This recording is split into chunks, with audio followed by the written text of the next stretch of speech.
প্রত্যেক দিন একঘেয়ে রান্না না করে যদি সেই সমস্ত জিনিসগুলো দিয়েই নিত্য নতুন ঘুরিয়ে ফিরিয়ে রান্না করেন, তাহলে দেখবেন বাড়ির প্রত্যেকে অনেক খুশি হবে আর তাদের খুশি থেকে আপনার খুশি হবে আরো দ্বিগুণ।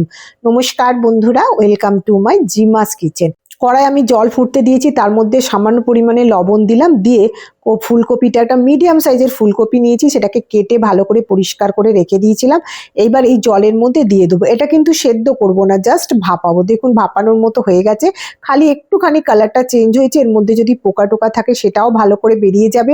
এইবার কড়াইয়ের মধ্যে পরিমাণ মতো তেল দিয়ে দিলাম। এইটার মধ্যেই আমি সমস্ত রান্নাটা করব। তেলটা গরম হয়ে গেছে, এবার কপিগুলোকে এর মধ্যে আমি ছেড়ে দেবো, দিয়ে হালকা হাতে নাড়াচাড়া করব, বেশি ভাজাভুজি করব না। একটু যখন দেখবেন নাড়াচাড়া করতে করতে অল্প একটু কালার এসে গেছে, তখন এগুলোকে আমি একটা পাত্রের মধ্যে তুলে নেব। এটা কিন্তু খুব কম সময়ের মধ্যেই তৈরি হয়ে যায়। এদিকে আমি একটা মিক্সিং জারের মধ্যে 6-7টার মতো কাজু নিয়েছি আর 1 টেবিল স্পুন মতো চারমগজ নিয়েছি। জল দিয়ে আমি একটা পেস্ট বানিয়ে রেখেছি। এবার কড়াইতে তেল দিয়ে দিয়েছি 1/2 টিস্পুন মতো জিরে, একটা শুকনো লঙ্কা, 3টে ছোট এলাচ, অল্প একটু দারচিনি দিয়ে যতক্ষণ মশলাটা ভাজা হবে, একটা সুন্দর গন্ধ বেরাবে, ততক্ষণ নাড়াচাড়া করে আমি এর মধ্যে দিয়ে দিলাম 1 টেবিল স্পুন মতো আদা বাটা।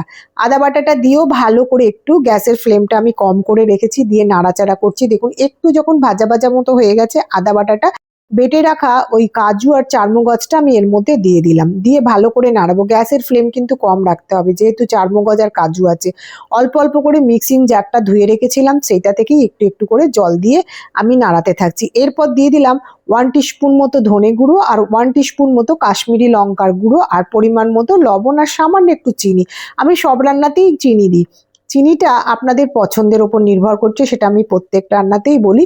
চিনি যদি না দিতে চান একদমই কোনো অসুবিধে নেই, স্বাদের কোনো হেরফের হবে না। দেখুন নাড়াচাড়া করতে করতে একটুখানি শুকনো হয়ে গেছিলো আর সাইড থেকে তেলও ছেড়ে দিয়েছে।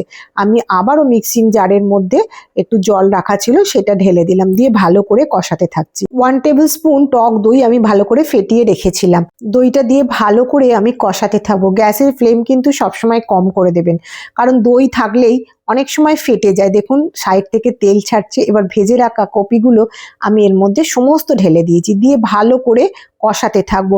বেশ কিছুক্ষণ ধরে কষানোর পর যখন দেখবেন একদম শুকনো শুকনো হয়ে এসছে, আপনার কষানোও হয়ে গেছে, আগে থেকেই তো কপিটা মোটামুটি 50% সেদ্ধ হয়েই আছে, তারপরেতে নাড়াচাড়া করার পর দেখবেন যখন কপিটা একদম কষে গেছে, তখন এর মধ্যে আমি 1 কাপ দুধ রেখে দিয়েছিলাম আলাদা করে সাইডে, সেই দুধটা দিয়ে এবার একটুখানি নাড়াচাড়া করব।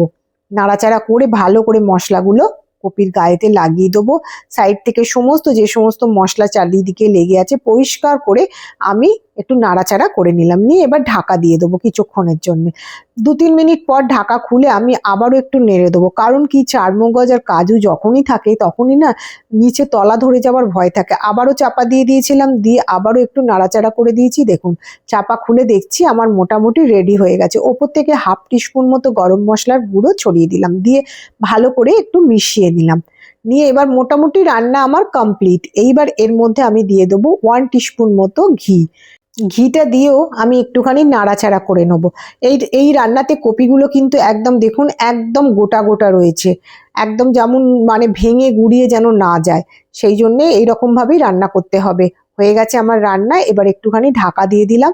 মিনিট খানেক পর ঢাকা খুলে দেখছি সাইড থেকে একদম সুন্দরভাবে দেখা যাচ্ছে তেল ছেড়ে দিয়েছে, আর আমার রান্নাও কমপ্লিট হয়ে গেছে। এবার পরিবেশন করার জন্য আমি একটা প্লেটের মধ্যে সার্ভ করে দেবো। রুটি, পরোটা, ভাত, ফ্রাইড রাইস, পোলাও সব কিছুর সঙ্গেই এটা খেতে অসাধারণ লাগে।